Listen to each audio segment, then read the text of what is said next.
নমস্কার বন্ধুরা, কিভাবে চন্দনা ইলিশ মাছ পাতায় ভাজতে হয় দেখুন আপনারা। আমি মাছ কেটে ধুয়ে পরিষ্কার করে নিয়েছি, তারপর একটু মাছ কেটে দিয়েছি কেসে কেসে, না দিলে মশলাপাতি ঢোকে না।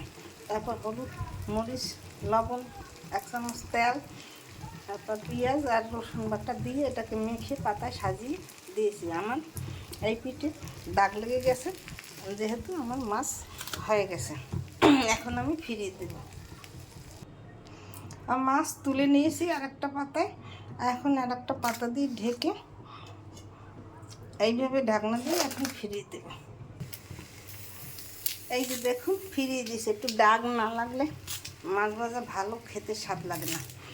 এখন একটু ঘুরিয়ে তেল দিয়ে কিছু সময় ভাজলেই মাছ ভাজা তৈরি হয়ে যায়। এইভাবে আপনারা তৈরি করে খেয়ে দেখবেন। মাছ ভেজে চন্দনা ইলিশ মাছ খেতে খুব সুস্বাদু লাগে। নদীর ইলিশ খেতে খুব ভালো লাগে, নদীর না, সাগরের ইলিশ। আপনারা এরকম রান্না করে খেয়ে দেখবেন, পাতায় ভেজে খেতে খুব দুর্দান্ত টেস্ট হয়।